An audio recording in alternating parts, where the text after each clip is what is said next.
دوسری جانب جو ہمارے پاکستانی کام کر رہے ہوتے ہیں یو اے ای وغیرہ کے اندر، سعودی عرب وغیرہ کے اندر، ان کی انکمز کے اوپر تکلیف ہو سکتی ہے.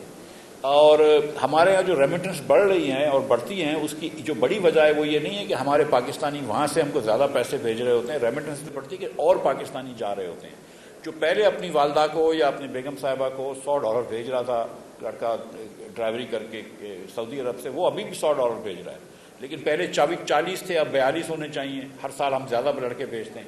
اب کم از کم یو اے ای وغیرہ کے اندر آپ کو روپیہ نہیں ملے گا اور اتنی نوکریاں نہیں ملیں گی. ویسے بھی پاکستانیوں کے لیے کویت ہم کو نوکریاں نہیں دیتا ہے، ویزا نہیں دیتا ہے. یو اے ای کے اندر ویزا لینا جو ہے پاکستانیوں کے لیے جوئے شیر ہو گیا لینا. مطلب جو وہاں پہ رہ رہے ہوتے ہیں ان کو وہ ویزا ایکسٹینڈ کر دیتے ہیں، نئے پاکستانیوں کو ویزا نہیں دیتے. سعودی عرب ہے وہ آپ کو ابھی بھی ویزا دیتا ہے، قطر آپ کو دے دیتا ہے. بحرین بہت چھوٹا ہے، قطر بہت چھوٹا ہے. مطلب یہ سیریسلی یہ گارڈن ٹاؤن جتنے ہیں، مطلب بحرین اور قطر. مطلب خالی گارڈن ٹاؤن میں بھی تیل نکل آئے تو یہاں پہ بھی یہ بات ہو جائے گی. سو but I mean, so Pakistanis will have difficulty with remittance. Pakistanis will also have difficulty with exports. So when all of this happens, your exports will تھوڑا سا ماڈریٹ ہوں گے. آپ کے ریمیٹنس تھوڑے سے ماڈریٹ ہو جائیں گے یا کم از کم بڑھنے کی اسپیڈ کم ہو جائے گی.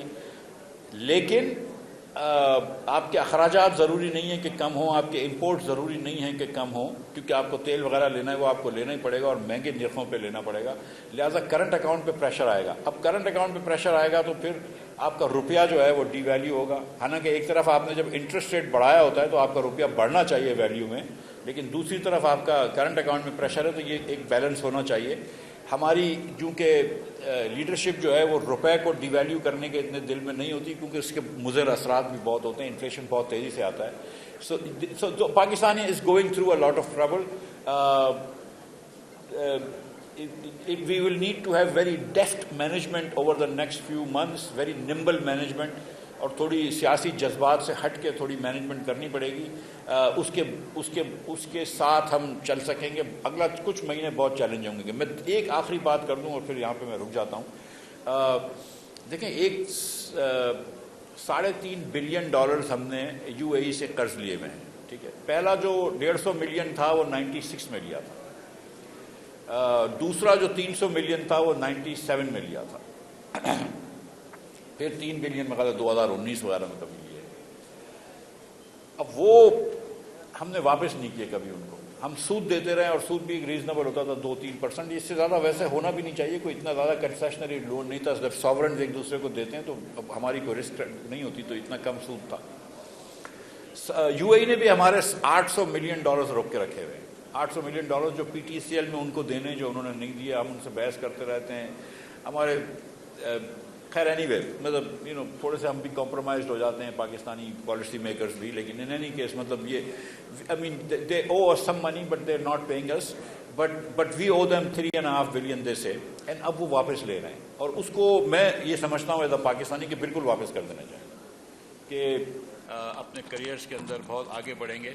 سو I thank all the faculty here on behalf of all the students and on behalf of all Pakistanis, because وہ ایرسٹاٹل کہتا تھا نا کہ teaching is the most important thing in life profession, because if you teach well and all the next generation is raised well, then all of society's problems can be solved. تو اگر آج کے بچے اچھے ہو جائیں جو ہم لوگوں سے تو انشاءاللہ پاکستان بہتر ہو جائے گا. So I'm really happy to be at a university. یہ جو دیکھیں لڑائی جو ہو رہی ہے، جنگ جو مسلط کی گئی ہے اگر میں کہہ سکوں امریکہ اور اسرائیل کی طرف سے ایران پہ، تو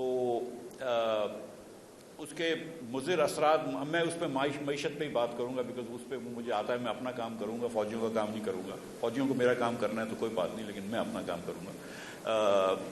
سوری، یہ اتنا سا کہنا تو حق فرض ہے نا، ہمارا حق ہے. تو کیونکہ میں ابھی سن رہا تھا قومی ترانے میں تھا قوت عوام، تو میں نے کہا چلو ٹھیک ہے اتنا تو کہہ دیتے ہیں. سو گزارش یہ ہے کہ دیکھیں we are doing actually Pakistan was not doing well even before the war. ٹھیک ہے، our growth in the last 10 years hasn't been spectacular. ہم ایک دوسرے کو بلیم کرتے ہیں، اور بلیم کہ اس پہ میں نہیں جا رہا ہوں کہ کس کی کیا غلطی تھی، پتہ نہیں تو ہم آگے تک قائد اعظم کے زمانے سے شروع کر دیں گے. لیکن دا تھنگ از کہ 2014 میں جو ایوریج پاکستان ہاؤس ہولڈ کی انکم تھی وہ آئی تھنک 34,000 روپے تھی. Average income of a Pakistani house hold which is house hold of family of 5 یا فیملی آف 6 ہوتی ہے. وہ جو ریئل پاکستان ریئل روپیز میں کانسٹنٹ روپیز میں، یہ انفلیشن ایڈجسٹڈ روپیز جس کو کہتے ہیں، جو اکنامکس میں یہاں پہ آپ لوگوں کو پتہ میں کیا کہہ رہا ہوں، وہ جو ہے وہ 29,000 ہو گئی ہے. یعنی کہ ہم نے 4-5 ہزار 15% ہماری اوسطاً انکم کم ہو گئی ہے. یہ گورنمنٹ نے ابھی ڈیٹا دیا تھا 2014 سے لے کر 2024-25 کا. اور تھوڑے دنوں پہلے بھی ایک ڈیٹا آیا تھا کہ 2018 اور 2024-25 کو کمپیئر کیا تھا. احسن اقبال صاحب کی وزارت نے یہ ڈیٹا نکالا تھا. آئی کنگریچولیٹ احسن بھائی نے مجھے کہا بھی کہ تم مجھے یہ تو کم از کم بتاؤ کہ میں نے یہ ڈیٹا دیا ہے جو کہ ہماری نیریٹو کے خلاف جاتا ہے یا ہماری اسٹیٹسٹکس کے خلاف جاتا ہے. But he was very nice enough and courageous enough to publish this data کہ 2018 سے لے کر 2024 کے درمیان بھی پاکستانیوں کی جو اوسطاً پاکستانی ہیں وہ 11% غریب ہوئے ہیں. ہم سب لوگ ایوریج پہ 11% غریب ہوئے ہیں in real constant Pakistani rupees. ٹھیک ہے. اور جو غریب ترین 20% پاکستانی ہیں وہ 22% غریب ہوئے ہیں. So the poorer you are the poorer you have gotten. ٹھیک ہے. اینڈ ہر کیٹیگری میں ہر پاکستانی غریب ہوا ہے ماں سوائے دا ریچسٹ رولر ہاؤس ہولڈس. ان کے علاوہ سارے 20% ریچسٹ رولر ہاؤس ہولڈ میں خیال 2% امیر ہوئے ہیں. باقی سارے اربن پاکستانی غریب ہوئے ہیں اور 80% رولر پاکستانی غریب ہوئے ہیں. جس کی 18 سے لے کے 24 تک. اب دنیا جو ہے وہ آگے جا رہی ہوتی ہے نا. ہندوستان، بنگلہ دیش، سری لنکا، ایون سب سہارن افریقن کنٹریز یہ 3-4%، 2-4% ریئل ٹرمز میں گرو کر رہے ہوتے ہیں. ہندوستان کی اگر معیشت مثال کے طور پر 6-7% بڑھ رہی ہوتی ہے اور ان کی آبادی 1.5% سے بڑھ رہی ہوتی ہے تو 7 میں سے 1.5 نکال لو، 5.5% ہر ہندوستانی اوسطاً امیر ہو جاتا ہے. مسلمان اتنے نہیں ہوتے وہاں پہ، لیکن اوسطاً جو ہے وہ 5.5% امیر ہو جاتا ہے. بنگلہ دیش کا بھی یہ حال ہے. چائنیز جو ہے وہ 20-25 سال تک 10% اکانومی ان کی بڑھ رہی تھی اور ان کی پاپولیشن گروتھ نہیں ہو رہی تھی، تو 10% پر کیپٹا GDP بڑھ رہی تھی. ہم ماشاءاللہ یہاں پہ جو ہے وہ 2.5% سے 2.6% سے پاپولیشن ہماری بڑھتی ہے اور ہماری معاشی ترقی جو ہے وہ 3.5% اگر اوسطاً ہوتی ہے تو ہم 1% سے امیر ہوتے ہیں اور ان سالوں میں تو ہم غریب بھی ہوئے ہیں. So Pakistan was not doing well even before that. اور اب جو جنگ کے حالات ہوئے ہیں اس پہ یہ ہوا ہے کہ دیکھیں جو آبویس ایک چیز نظر آتی ہے کہ پیٹرول اور ڈیزل مہنگا ہو گیا. اس پہ شاہد عباسی صاحب اور میرے بہت زیادہ تحفظات ہیں. میں بالکل یہ نہیں سمجھتا ہوں کہ حکومت کو سبسڈی دینی چاہیے، حکومت کو مہنگا خرید کے سستا نہیں بیچنا چاہیے. میری اس پہ بڑی لڑائی ہوئی تھی مسلم لیگ نون سے اور اس پہ میں کام میرا ہٹایا گیا. لیکن اس وقت جو مثال کے طور پہ ہم نے ڈیزل بڑھا کے رکھا ہے تو وہ ایک بڑی پیکیولر چیز ہے کہ 70% ڈیزل پاکستان میں خود ہم ریفائن کرتے ہیں اور 30% ہم امپورٹ کرتے ہیں. اب جو 70% ریفائن ہوتا ہے نا ڈیزل، وہ کروڈ آئل سے بنتا ہے. اور کروڈ آئل دنیا میں اتنا مہنگا نہیں ہوا جتنا دنیا میں ڈیزل مہنگا ہو گیا ہے. لیکن ہم پرائس ڈیزل سے مارک کرتے ہیں، انٹرنیشنل پرائس آف ڈیزل سے. تو یہاں پہ ڈیزل بڑھ گیا ہے اور ہم نے ایک مہینے میں 75 ارب روپیہ کم از کم ریفائنریوں کو ایکسیسو پروفٹ دے دیا. ایک ریزنیبل پروفٹ تو ہوتا ہی ہے، اس کے اوپر ایکسیسو پروفٹ جو دیا ہے وہ 75 ارب سے زیادہ دیا ہے. اب حکومت بیچاری مجبور ہے کہ وہ اس فارمولے پہ چل رہی ہے اور ریفائنریز وغیرہ ان کو فورس کر رہی ہیں کہ اس فارمولے سے ہٹو. اور وہ فارمولے کی وجہ سے ادھر جو ہے وہ 100 روپیہ مہنگا ہو گیا ڈیزل. اور وہ نہیں ہوتا تو بہت آسانیاں ہو جاتی. یہ نہیں چاہیے تو بہت آسانیاں ہو جاتی ہیں. لیکن بہرحال تو ایک تو ہم کو جو مشکل ہوئی ہے وہ ڈیزل اور پیٹرول مہنگا ہوا ہے پاکستان میں.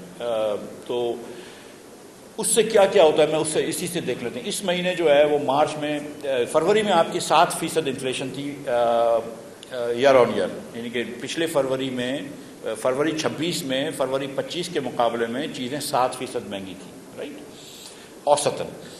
اس مارچ میں 7.3% مہنگی ہوئی کیونکہ مارچ میں حکومت نے پیٹرول اور ڈیزل اتنا مہنگا نہیں کیا تھا، خود مار کھائی تھی. اپریل کے اندر لوگ ایکسپیکٹ کرتے ہیں کہ 8.5-9% یہ انفلیشن ہو جائے گا اپریل کے مہینے میں. اور مئی جون میں اس سے بھی زیادہ ہو جائے گا کیونکہ اس کے سیکنڈری افیکٹس آئیں گے. تو پہلا افیکٹ تو آپ کا یہ آتا ہے کہ آپ کا پیٹرول اور ڈیزل مہنگا ہو گیا. ٹھیک ہے. دوسرا افیکٹ یہ آتا ہے کہ مثال کے طور پہ کرائے مہنگے ہو گئے. اب ان میں تو ایکچولی دوسرے دن ہی آ جاتا ہے دوسرا افیکٹ، لیکن کرائے مہنگے ہو جاتے ہیں، چاہے وہ اوبر کے کرائے ہوں، بسوں کے کرائے ہوں.